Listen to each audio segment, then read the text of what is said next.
내가 너희 중에 전염병을 보내기를 애굽에서 한 것처럼 하였으나 너희가 내게로 돌아오지 아니하였느니라. 여호와의 말씀이니라. 여호와께서 이스라엘 족속에게 말씀하시기를 너희는 나를 찾으라. 그리하면 살리라. 베델을 찾지 말며 길갈로 들어가지 말며 브엘세바로도 나아가지 말라.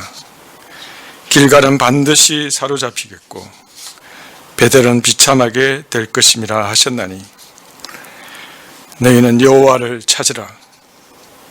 그리하면 살리라. 아멘. 하나님, 우리의 참된 구주가 되신 것을 진실로 감사드립니다. 하나님, 2020년 올 한 해 우리 모두 코로나라는 전염병으로 참으로 힘들고 어려운 한 해를 보내고 있습니다. 사람들과의 만남은 단절되고 우리 삶의 활동들도 멈춰버렸습니다. 심지어 함께 모여 예배드리고 함께 모여 성도의 교제를 나누는 것도 어렵게 되었습니다. 하나님, 이로 인해 심리적으로, 경제적으로, 또 영적으로 참으로 피폐해지고 어려운 한 해를 보내고 있습니다. 하지만 하나님, 이러한 어려움 속에서도 하나님을 진실로 찾지 않음을 고백합니다.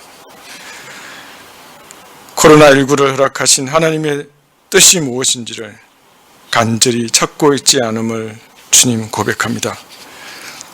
도리어 이 어려움에서 어떻게 하면 벗어날 수 있을지 그 방편을 찾고 코로나 사태가 속히 지나가 이전의 삶으로 돌아가기만을 바라는 그저 버티는 삶을 살고 있음을 주님 고백합니다.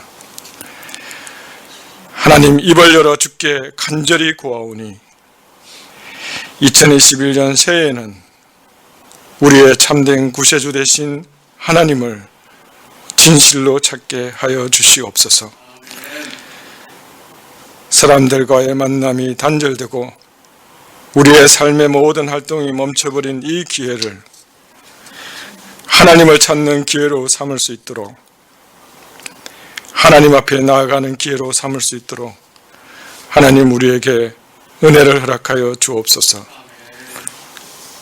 그래야 하나님의 형상을 가진 자로 하나님의 자녀로 살 수 있도록 하나님 우리를 불쌍히 여겨 주옵소서. 하나님, 우리 가운데 빛을 허락하여 주시기를 간절히 구합니다. 하나님의 말씀의 빛을 허락하사 어두움과 혼돈을 몰아내 주시기를 간절히 구합니다. 우리 가운데 하나님의 빛을 허락하사 우리와 하나님 사이에, 우리와 우리의 가족 사이에, 우리와 우리 이웃 사이에, 그리고 우리와 자연 사이에 하나님이 주신 그 원래의 아름다운 질서를 깨달을 수 있도록, 그 원래의 아름다운 질서로 돌아갈 수 있도록 은혜를 베풀어 주시기를 간절히 구합니다. 그리고 하나님, 우리 가운데 참으로 빛을 허락하사 우리와 모든 인류 가운데 코로나19를 허락하신 하나님의 뜻을 참으로 깨달을 수 있도록 하나님 은혜를 허락하여 주옵소서. 하나님, 성가교회를 위하여 기도합니다. 건강의 어려움을 겪고 있는 분들, 대학 입시 결과를 기다리고 있는 우리 고3 수험생 자녀들과 진로를 고민하고 있는 이들, 믿음의 싸움을 하고 있는 이들, 하나님의 첫사랑이 식어버린 이들에게, 심령이 메말라버린 이들 가운데 하나님의 거룩한 빛을 허락하여 주시기를 간절히 구합니다. 우리 구주 되신 하나님께 나아가오니 하나님의 뜻을 명확히 드러내 주시고 우리를 향한 하나님의 크고 놀라운 계획을 밝히 드러내 주시기를 간절히 구합니다. 하나님, 오늘 예배 가운데 말씀을 허락하여 주시고 우리의 찬양을 받아 주시옵소서. 우리에게 주신 것의 극히 일부를 주께 돌려드리오니 주님 받아주시옵소서. 우리의 참된 구주 되시고 빛 되신 예수 그리스도의 이름으로 기도합니다. 아멘.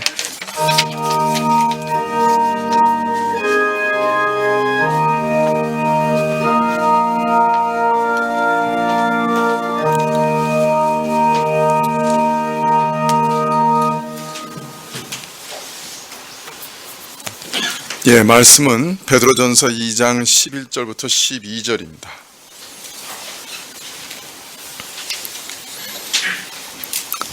베드로전서 2장 11절부터 12절입니다.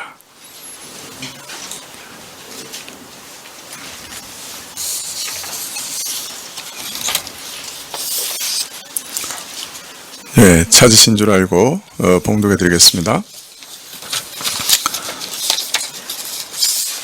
사랑하는 자들아, 나그네와 행인 같은 너희를 권하노니 영혼을 거스려 싸우는 육체의 정욕을 제어하라.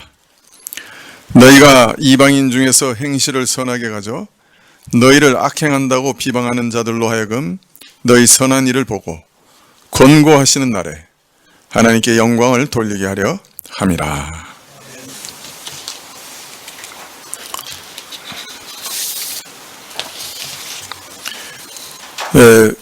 베드로 사도는 하나님의 아름다운 덕을 선전해야 하는 신자들의 소명에 대해서 말씀하신 후에 이어서 2장 11절부터 긴 분량을 할애해서 그럼 어떻게 우리 신자들은 하나님의 아름다운 덕을 선전할 수 있는가?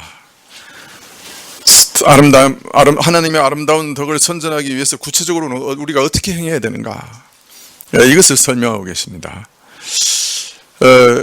먼저 2장 11절부터 12절에 간단한 서론을 말씀하신 이후에 이어서 위정자들에 대해서 주인을, 남편을, 아내를, 서로를 어떻게 대할 것인가, 그리고 고난을 어떻게 대처할 것인가, 이런 구체적인 말씀들을 통해서 하나님의 제사장 된 신자들이 이 불신자들, 이방인들 앞에서 어떻게 하나님의 아름다운 덕을 선전할 수 있는가, 구체적인 사례를 들어 가르쳐 주십니다. 이런 구체적인 적용 전에 베드로 사도는 가장 먼저 서론을 통해서 이방인들에게 하나님의 아름다운 덕을 선전하기 위해 힘써야 할, 이방인들에게 하나님의 아름다운 덕을 선전할 때 신자들이 힘써야 할 두 가지 대원칙을 가르치십니다. 11절은 소극적 원칙이라고 하면 12절은 적극적 원칙이라고 할 수 있습니다. 11절에 이렇게 말씀하십니다. 나그네와 행인 같은 너희를 권하노니 영혼을 거스려 싸우는 육체의 정욕을 제어하라. 왜 하나님의 덕을, 아름다운 덕을 선전하기 위해서는 육체의 정욕을 먼저 제어해야 되는가? 왜 이것이 제일 먼저 해야 될 일인가? 그것은 하나님의 아름다운 덕을 선전하는 일에 가장 위협적이고 또 방해되는 것이 바로 우리 자신 안에 있는 육체적인 정욕이기 때문입니다. 하나님 나라의 일을 가장 심각하게 파괴하는 것이 사실은 우리 안에 있습니다. 우리 안에 있는 육신적인 정욕이 바로 그것이죠. 여기서 육체적인 정욕, 그러니까 그냥 단순히 우리 육체가, 우리 몸이 요구하는 욕망, 그것으로만 생각하기 쉬운데, 그러나 이 말씀은 우리 옛사람 안에 있는 그 성품과 또 우리 옛사람 안에 있는 경향, 이런 것들을 다 포함하는 것이죠. 우리 안에 있는 지정의, 우리가 생각하고 느끼고 결심하는 그 모든 핵심 지구들이 사실은 죄로 완전히 오염되어 있어서 거기서 나오는 것들이 다 사실은 더러워져서 죄된 것이죠. 그 중에서도 그 모든 것을 움직여가는 것이 어떤 면에서는 욕망이죠. 그래서 그것을 이제 육적인 욕망이다, 이렇게 육체의 정욕이다, 이렇게 설명하는데, 그래서 이걸 육적인 욕망이다, 이렇게 오히려 번역하는 것이 좋을 것 같습니다. 예, 우리 마음의 가장 중심에 있어서 그것이 죄로 기울어지고 오염되는 것. 그래서 그것으로 인해서 내가 행동하고자 할 때 그 가장 중요한 동인이 되는 그 욕망 자체가 완전히 타락해 있는 것. 네, 그것을 육적인 욕망이라고 말하고 있는 것이죠. 이것은 영혼을 거스려 싸우는 것이다, 그렇게 말합니다. 우리 안에 있는 새 사람, 우리 심령 안에 있는 새로운 세력, 새로운 소망과 거슬려서 전쟁을 벌입니다. 전쟁을 벌이되 계속적으로 전쟁을 일으킵니다. 지난 시간에도 말씀드렸지만 이것이 신자가 경험하는 내적인 영적 전쟁이죠. 대전쟁입니다. 이러한 전쟁은 신자들을 참 고통스럽게 하죠.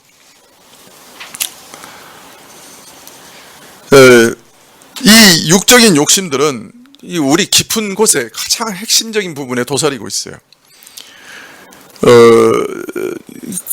샘이 솟아나는 그 입구에 마치 더러운 이물질이 있어서 솟아나는 샘물들이 다 더러워지는 것 같아요. 그래서 우리 안에서 자주 솟아올라옵니다. 아주 강력한 유혹으로 다가옵니다. 자, 그런데 이런 죄된 욕망들은 악한 행실로까지 나타나지 않을 수도 있습니다. 그래서 어떤 신자들은 자기 자신의 그 행실을 볼 때 참 나는 깨끗한 삶을 산다, 이렇게 자부심을 갖고 사는 사람들도 있어요. 특히 초신자들 중에 또 영적인 그 유아들 중에 자기가 하나님 앞에서 큰 은혜를 받았어요. 그리고 이전과 이후는, 그 은혜를 받기 이전과 이후는 너무 많이 달라졌죠. 그래서 새로운 힘과 능력에 의해 움직이는 것을 경험합니다.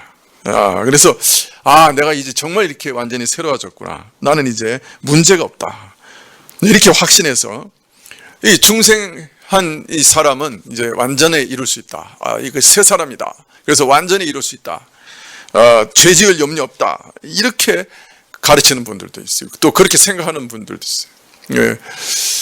처음에 그 영적인 유아기 때 이런 일들 많은데 또 그걸 체계화시켜서 가르치는 사람들도 있어요. 그 중에는 이단들도 있어요. 그래서 한번 믿으면 아예 죄 안 짓는다. 지금 그 박옥수나 뭐 이런 분들도 그런 유에 가까워요. 그래서 우리가 이런 것들을 많이 조심해야죠. 그러나 신앙생활 해보면 금방 깨닫게 되죠. 성령께서 말씀의 빛을 조금이라도 비춰주시면 중생한 사람도 이 육적인 욕망, 정욕, 야심, 이런 것들의 유혹과 충동을 받는다는 것을 알 수 있습니다. 마음의 온갖 형태의 악한 생각들, 욕심들, 악한 동기들이 가득 차 있는 것을 발견하게 되는 것이죠. 또 어떤 면에서 죄로 가득 찬 욕심들이지만 눈에 띄는 악행들보다는 훨씬 덜 악하지 않는가, 이렇게 생각되기도 해요. 그죠? 그러나 베드로 사도는 악한 욕심들은 우리 영혼을 대항해서 싸우기 때문에 악한 행실만큼이나 우리 신자들을 상하게 할 수 있다라고 말씀하고 있는 것입니다. 이 악한 욕심들은 그러면 우리 영혼을 어떻게 상하게 하는 것일까요? 예수님께서는 이 산상수훈에서 이렇게 가르치셨어요. 마태복음 5장 27절에 또 간음치 말라 하였다는 것을 너희가 들었으나 나는 너희에게 이르노니 여자를 보고 음욕을 품는 자마다 마음에 이미 간음하였느니라. 자, 비록 악한 욕심들이 결코 행동으로 표현되지 않았다 할지라도 그것을 마음속에서 즐기게 되면 마음은 하늘에 대한 염원에서 땅에 대한 욕심으로 가득 차게 됩니다. 우리 마음의 초점은 그리스도로부터 멀어지고 마귀와 닮아가게 됩니다. 마귀의 생각을 따라가게 되고 마귀가 원하는 것을 구하게 됩니다.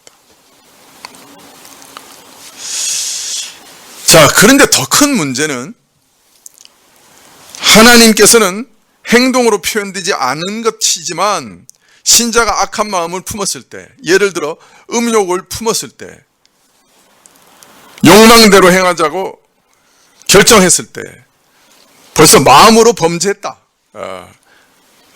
예를 들면 음욕을 품으면 이미 마음으로 간음했다. 이렇게 선언하시는 거예요. 범죄했다고 여기시는 거예요. 왜냐하면 모든 악한 행실들은 마음의 악한 생각에서 시작되기 때문이에요. 사람은 행실로 나타나서야 비로소 확인할 수 있지만 마음을 보시는 하나님 앞에서는 그냥 바로 그것이 범죄가 되는 거예요. 악을 행하기로 결정하는 순간 이건 범죄가 되는 거예요. 악한 욕망은 우리를 이렇게 범죄하게 해서, 마음에서 범죄하게 해서 상하게 하고 망하게 하는 겁니다. 그래서 우리는 마음을 지키는 전쟁을 매일 매순간 해야 되는 거예요. 꽃을 보고 참 아름답다, 거기까지는 범죄가 아니에요. 근데 아름다우니까 내가 저거 꺾어 가서 집에 가져가야 되겠다, 그렇게 결정하는 순간 그 범죄예요.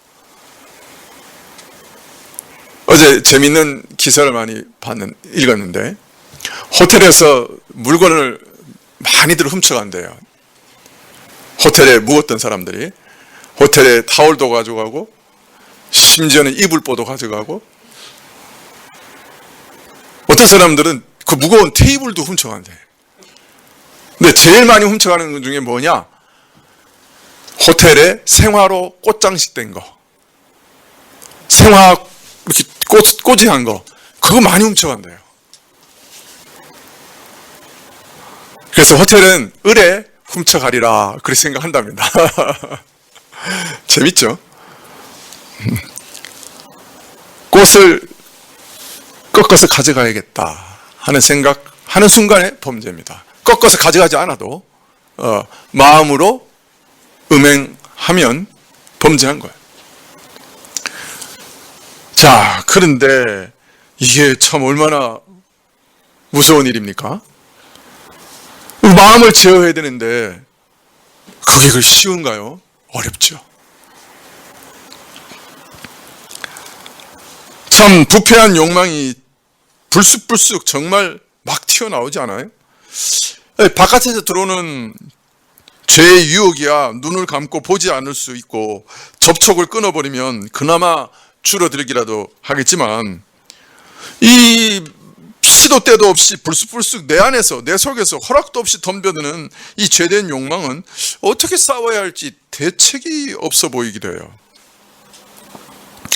사실 내 속을 들여다보지 못하는 남이야 내 속에 어떤 일이 일어나는지 그 고통을 짐작도 못할 것이지만, 남이 알지 못하는 부끄러운 욕망과 욕심과 정욕과 더불어 날마다 싸워야 하는 신자는 그 불쑥불쑥 튀어나오는 그 부패하고 악한 성품과 참 그 부끄러운 생각들 속에서 너무 고통스럽고 괴롭죠. 예. 어떤 때는 참 방법이 없는 것 같아요. 그래서 손 놓고 앉아버리고 싶기도 하죠. 자, 그래서 또 이렇게 생각하기도 해요. 하나님께서 요구하시는 것은 마음은 아닐 거야, 그냥 행위만 잘하면 돼 라고 이게 설득하기도 해요. 그런 사람들의 대표적인 사람들이 바로 예수님 당시의 바리새인들입니다.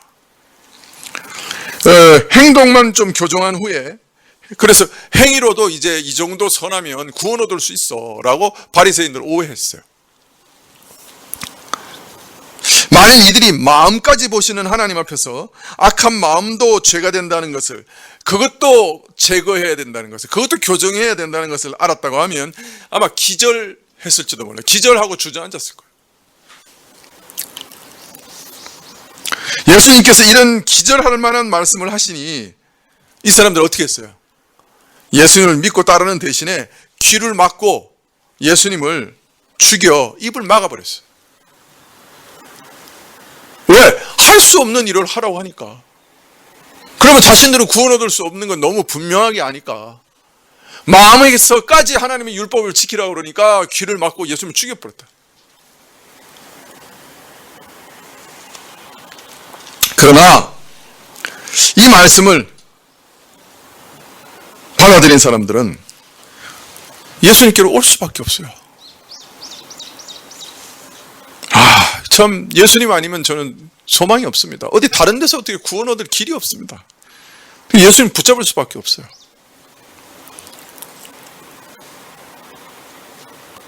율법주의, 율법을 지켜서 어떻게든 구원에 이르겠다고 하는 분들이 많이 오해하는 게, 그 하나님께서 요구하시는 것을 우리 마음과 동기까지도 요구하신다는 것, 그걸 자꾸 오해하는 거예요. 그걸 잊어버리는 거예요. 우리 마음에 스며드는 생각조차도 범죄가 될 수 있다는 것을 안다면 자기 스스로 뭔가 선을 행해서 구원을 얻겠다는 걸 생각 안 하겠지요.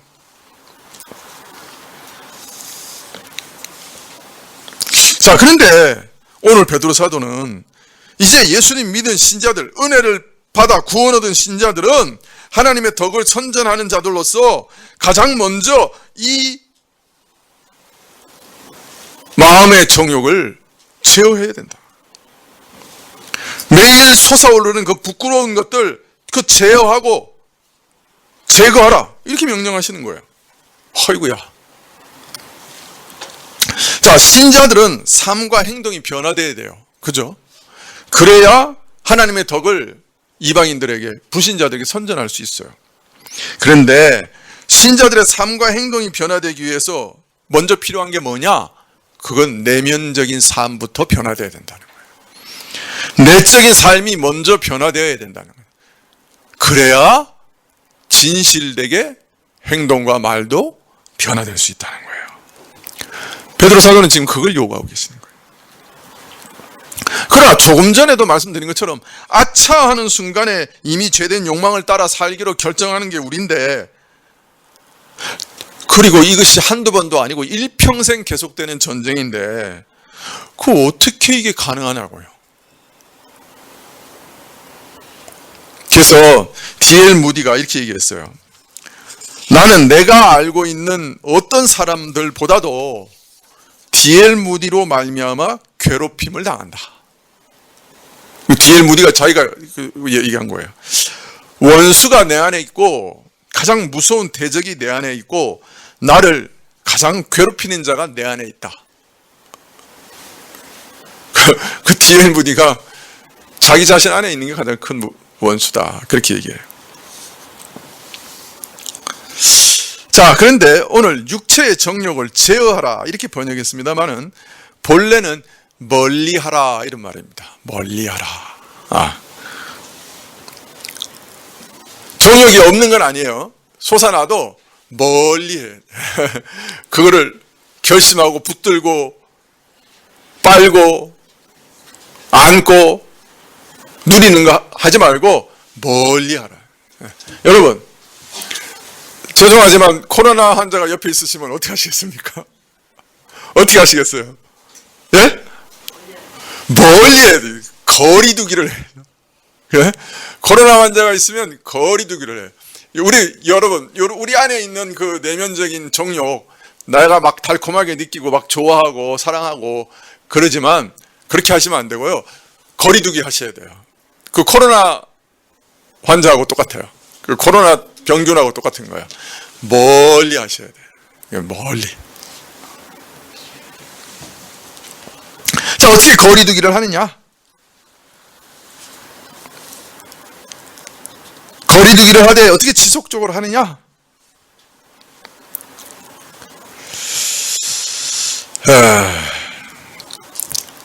참 허락 없이 제멋대로 들닥치는 생각과 마음을 어떻게 멀리 하느냐? 성경에는 길이 없는 것 아니다 라고 말씀합니다. 사도 바울은 우리에게 먼저 이 죄된 욕망과 싸워서 이길 수 있는 길을 세 가지로 가르칩니다. 첫 번째는 우리가 예수님을 믿을 때 예수님과 함께 십자가에 못 박혀서 함께 죄에 대하여 죽은 자라고 하는 사실을 깨닫고 믿어야 한다고 말합니다. 예전에는요, 죄의 노예였어요. 죄를 한번 지으면요, 물론 우리는 원죄 때문에도 뭐 이미 죄의 노예 상태로 태어나지만, 죄를 지으면요, 죄의 그 더러움에 오염이 돼요. 그 참 이상해요. 처음 거짓말하는 게 어렵죠. 그러나 그 거짓말을 덮으려고 거짓말을 하기 시작하면요, 나중에는 술술술 거짓말이 나와요. 그게 뭐냐면 죄의 오염이 돼서요, 내 양심이 더럽혀지고 죄가 나를 이렇게 지배하게 돼요. 완전히 거짓이라고 하는 죄가 나를 이렇게 지배하는 거예요.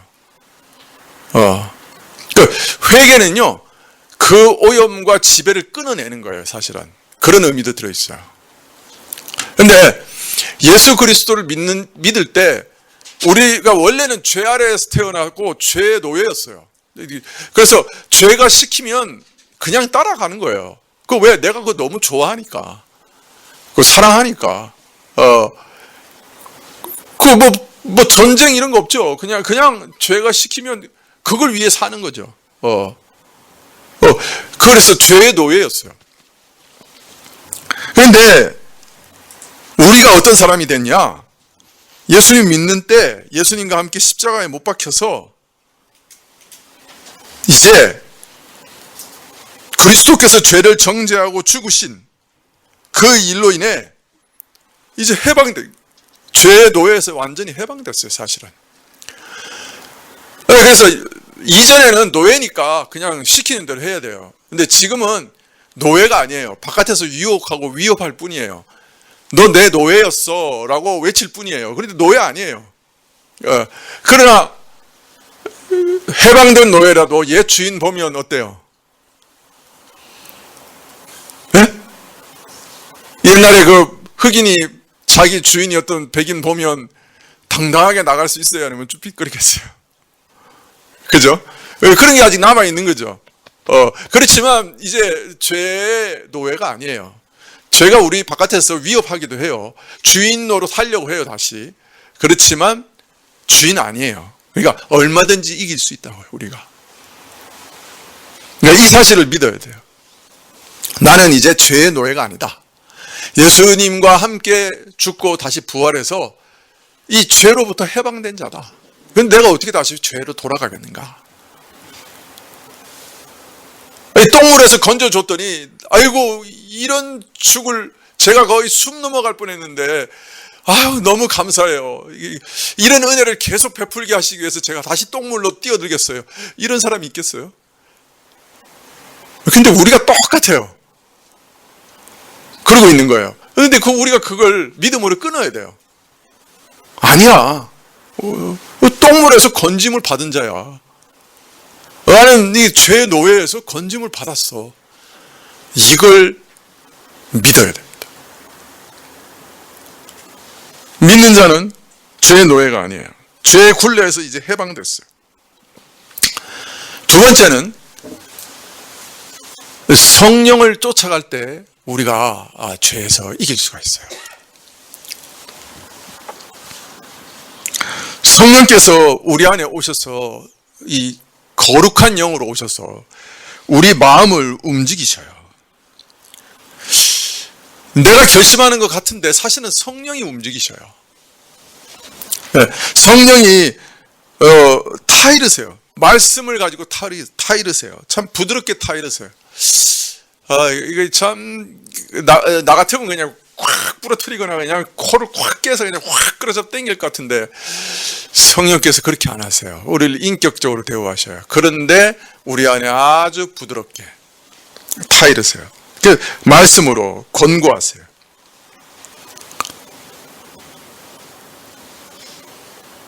참 오늘 그 장로님 기도할 때도 그 예레미야 선거예요? 아모스 선거예요? 그 선지자가 얼마나 부드럽게 권고하시는 거예요. 참 또 권고하시고 또 권고하시고. 그 참 한번 성경 그 선지서들 읽어보세요. 예레미야나 뭐 이사야나 아모스나 전부 얼마나 부드럽게 권고하시는 거예요.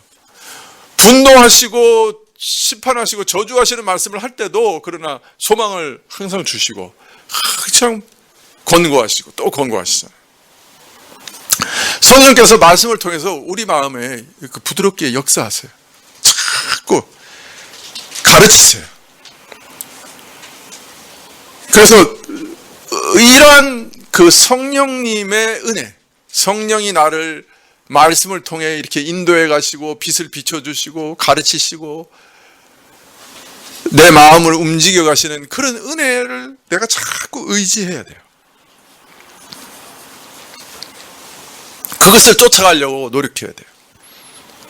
여러분, 보통은 내가 이렇게 죄를 지으면 어떻습니까? 이렇게 딱 결단을 합니다. 내가 내 지혜와 의지로 이기려고. 근데 사실은요, 잠시 제어할 수 있을 뿐이에요. 결국은 져요. 분명히 사도가 내가 이르노니 너희는 성령을 쫓아 행하라. 그리하면 육체의 욕심을 이루지 아니하리라. 이렇게 얘기하세요. 여러분, 이거는 육체의 욕심을 이길 수 있는 방법이 여러 가지 있는데 그 중에 한 가지가 성령을 쫓아 행하는 것이다. 그런 얘기 아니에요. 여러분, 성령을 쫓아 행하지 않으면 육체의 정욕을 절대로 못 이긴다는 얘기예요. 이해하세요? 네.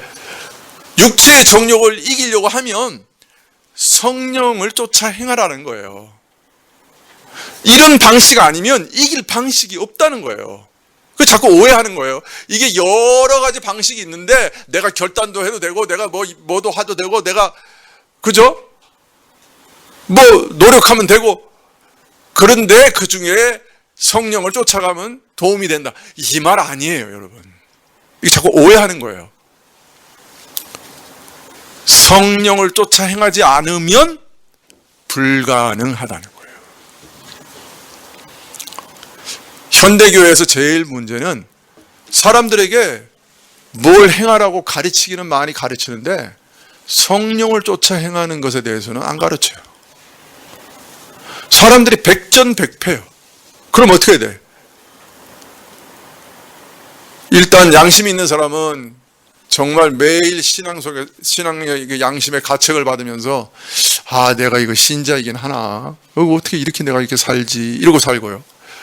대부분의 사람은 마음까지 물으시는 건 아니겠지, 그냥 행위만 바꾸면 되지 하고 바리새인처럼 살아요. 이상해요. 이 말씀이 끊어졌어요, 교회 안에. 귀를 씻고 들으려고 해도 잘 안 들려요. 교회에서 이거 가르치는데 별로 못 봤어요. 성령을 쫓아 행해야만 성화를 이룰 수 있어요. 내 힘으로는 불가능해요. 나를 의지해서는 불가능해요. 내 마음을 스스로 달래고 설득해봐도 잠시뿐이에요. 내가 이러면 안 되는데 그러면서 죄 지어요. 이러면 안 되는데 그러면서 욕망을 따라가요. 그게 우리 모습이에요. 무능하다고요, 우리가 율법 앞에서. 자, 그러면 성령을 쫓아가려면 어떻게 해야 되느냐? 이게 문제예요. 먼저 세 번째 아주 중요한 건데, 성령을 쫓아가려 할 때 제일 중요한 게 뭐냐? 자기를 부인해야 돼요.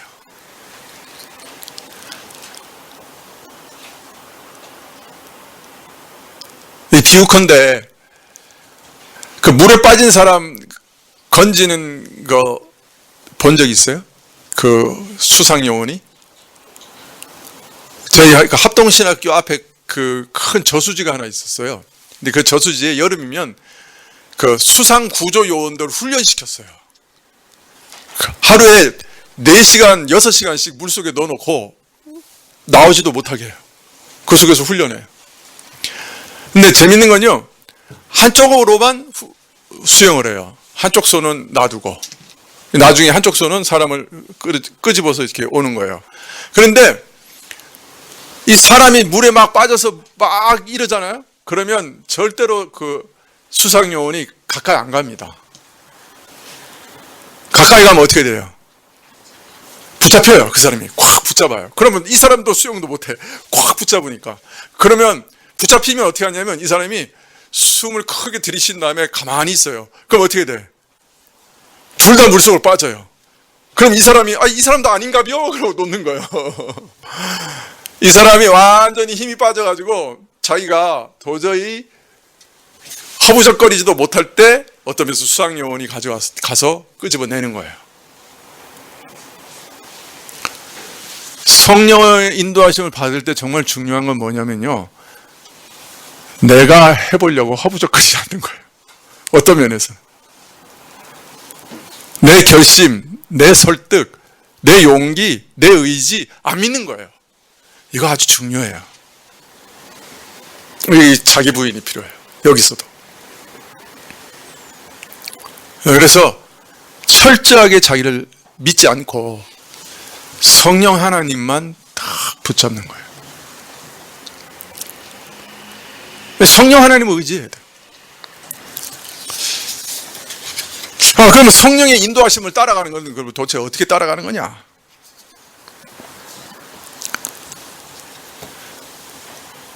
막막하죠.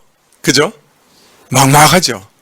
자꾸 목사님 성령을 쫓아행하라, 뭐 성령을 의지하라 그러는데 그게 무슨 말인가? 그게 막막할 거예요. 자, 그러니까 막막해서 우리는 어떻게 해야 돼요? 어떻게 하죠? 막막하니까? 예? 기도하죠. 기도해요. 주님, 제가 이렇게 안 됩니다. 성령께서 저를 좀 인도해 주십시오. 성령님, 나를 좀 도와주세요. 내 마음을 좀 바꿔주세요. 이기게 해주세요. 자꾸 기도하는 거예요. 이게 어떤 면에서 자기 부인의 표시고요. 이 기도가 또 어떤 면에서는 성령의 인도하심을 따라가는 방식이기도 해요. 여러분, 사도가 기도하라고 그러시면서 어떻게 기도하라 그러세요?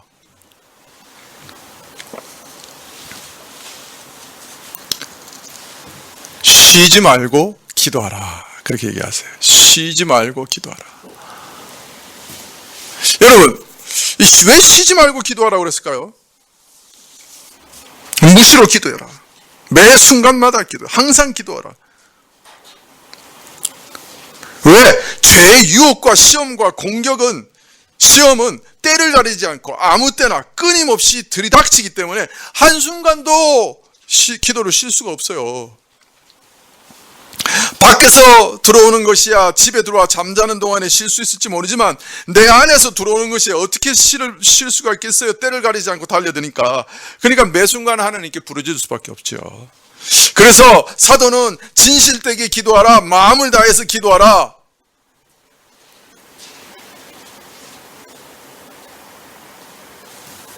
그 말씀은 이해가 되는데 쉬지 말고 기도하라, 잘 이해가 안 될 수 있어요. 그러나 우리가 처한 상황을 보면 쉬지 말고 기도해야 돼요. 진실되게 기도하고 마음을 다해서 기도하는 것, 그거는 이해가 되고 또 그렇게 해야 당연하다고 생각하는데, 아니 사람이 어떻게 쉬지 않고 기도할 수 있어? 사도가 명령을 해도 좀 그죠? 뭐 될 만한 명령을 해야지. 아니 뭐 어떻게 쉬지 않고 기도해? 뭐 그렇게 하는 게 좋다는 얘기겠지 뭐. 어떤 사람은 그렇게 쉬지 않고 기도하면 사람이 있는가 보지. 사도는, 여러분, 그러나 자기를 부인하는 사람, 자기가 아무것도 할 수 없다는 걸 아는 사람은 쉬지 않고 기도할 수밖에 없는 걸 알아요.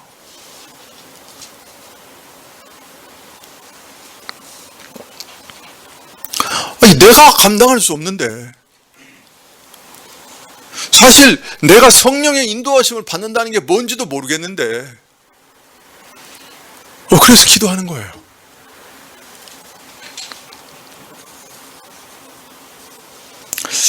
동행해달라고, 늘 하나님을 의식하고 살게 해달라고, 내 마음을 바꿔달라고. 자, 그런데 그렇게 기도하면서 살아가다 보면요, 어떨 때 시간이 좀 걸리긴 해요. 그러나 말씀이 내게 빛을 비춰주셔요. 역사하세요.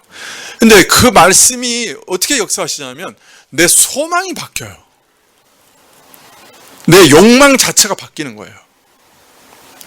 예전에도 한번 말씀을 드렸지만 3일 굶었는데 앞에 찐빵이 있으면 안 먹는 사람 없겠죠. 그죠? 근데 찐빵인 줄 알고 먹으려고 했는데 보니까 똥이야. 그럼 먹겠어요? 눈이 바뀌어요. 아, 내가 이게 찐빵인 줄 알았는데 이제 보니까 나를 죽이는 독이네. 똥이네. 이거 따라가면 내가 죽는 거네. 그 눈이 밝아져요. 눈이 밝아져. 소망이 바뀌어요. 생각이 바뀌어요.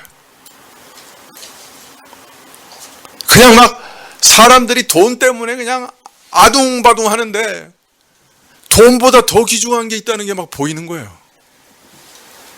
아유, 이 아까운 시간 내가 그거보다 더 중요한 것, 그것 내가 지금 신경을 써야 되는데 하나님께서 먹을 거, 입을 것, 마실 것 주시겠지 하는 담대함이 생겨요. 걱정, 근심이 사라져. 생각이, 감정과 의지가 이렇게 자꾸 바뀌는 것을 경험해요. 예전에는 그렇게 강렬한 유혹이었는데 지금은 그렇게 강렬하지 않아요. 신발에 있는 먼지 털는 것처럼 털털 털게 돼요. 신기해요. 자기도 신기해요. 예전에는 왜 그렇게 좋았고, 왜 그렇게 이게 원했고, 왜 그렇게 이게 그렇게 나를 이렇게 사로잡았지? 오히려 그게 이상해져. 자, 이런 경험을 한 번 하고 두 번 하고 계속 경험하면 이제 이 성령을 쫓아가는 일이 뭔가 하는데 익숙해지기 시작해요. 이게 낯설지 않게 돼요. 여러분이 이러한 일들을 훈련하시면 좋겠어요. 물론 아주 오래 걸리는 것들도 있어요. 이 정욕 중에는 아주 오래 걸리는 것들도 있어요. 그러나 계속해서 기도하면 하면서 말씀을 따라가다 보면 마음을 바꾸시는 것을 경험하게 돼요. 자, 마지막으로 이 전쟁을 수행할 때 오늘 우리를 나그네와 행인이라고 부르신 말씀이 정말 위로가 됩니다. 이게 무슨 말이냐? 이 땅에서는 날마다 악의 세력과 싸우고 정욕과 싸우고 또 바깥에서 사람들과 치이고 또 날마다 내 안에서 참 죄된 욕망하고 싸우는데 정말 고달파요. 그런데 감사하게도 이 싸움은 영원히 계속되는 싸움은 아니에요. 이 땅에 나그네로 사는 동안만 잠시 겪는 싸움이에요. 우리가 육신을 벗고 주와 함께 거할 때는 이제 이 죄와의 싸움을 더 이상 싸우지 않게 돼요. 싸우지 않아도 돼요. 하나님이여, 이 죄악을 내 마음에서 끌어주옵소서. 가슴을 뜯으며 울부짖는 그런 슬픔이 더 이상 없을 거예요. 죄의 고통 때문에 가슴을 치며 땅바닥을 뒹구는 안타까움과 고통도 더 이상 없을 거예요. 죄로 인해 한숨 짓고 슬퍼하는 그 슬픔과 한숨도 더 이상 없을 거예요. 죄 짓는 나 자신이 너무 원망스러워서 내 뺨을 치는 그런 괴로움도 이제 더 이상 없을 거예요. 아무데도 마음 붙이지 못하고 정처 없이 떠돌아다니는 나그네 인생이지만 그날 주의 품에 안기는 그날 우리는 완전한 자유를 얻게 될 것이에요. 이제 내가 내 마음을 다 드러내어 보이고 내 동기를 다 드러내 보여도 아무것도 꺼릴 것이 없을 거예요. 성령님께서 온전히 나를 다스리시기 때문에 내가 하고자 하는 대로 하면 주께서 온전히 나를 기뻐하시는 그런 일만 행하게 될 것이에요.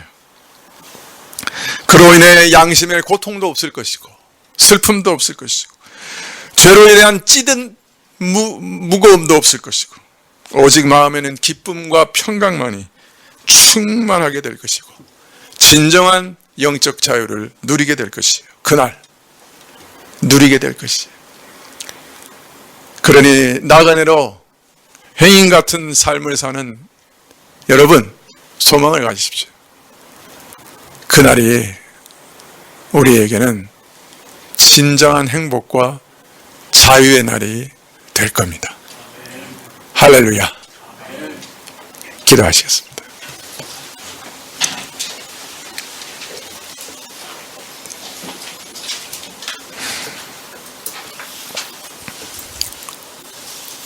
아버지 하나님, 참 성령 하나님을 따라간다고 하는 것에 저희가 습관이 되고 익숙해지고 참으로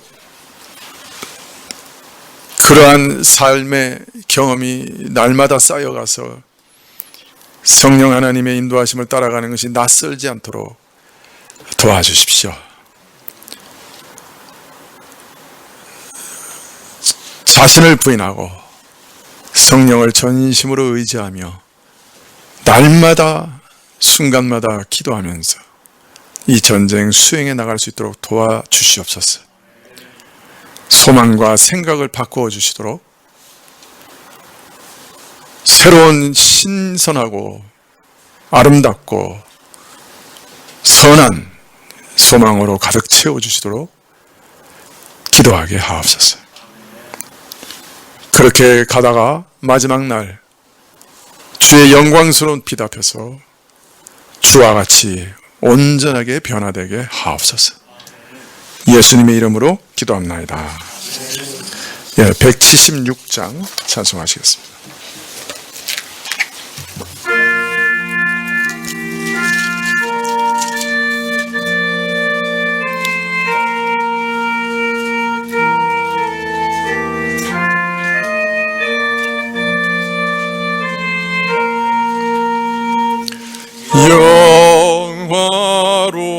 영화로우신 주 성령, 나의 마음에 비추사 어둠 몰아내시고 밝게 하여 주옵소서. 전능하신 주 성령, 성결하게 하시고 나의 마음을 괴롭힌 죄를 멸해 주옵소서.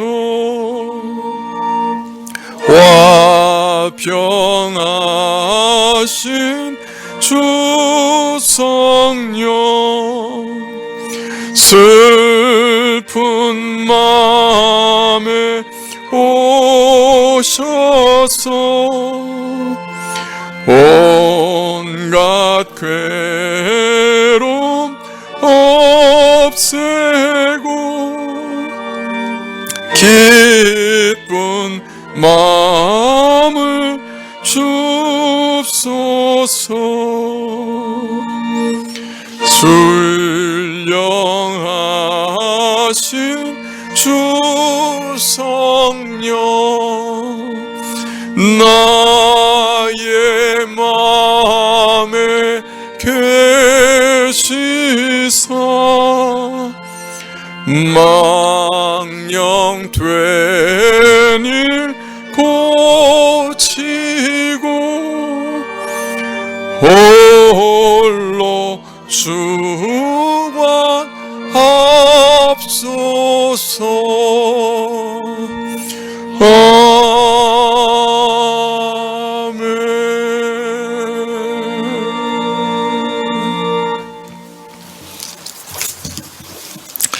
지금은 우리 주 예수 그리스도의 은혜와 하나님 아버지의 그 크신 사랑과 이 은혜와 사랑을 깨닫게 하시고 누리게 하시는 성령님의 교통하시고 역사하심이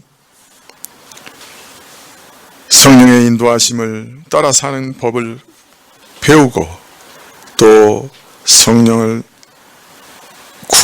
구하기로 결심하고 머리 숙인 주의 백성들 위해 지금부터 영원까지 함께 계실지어다. 아멘.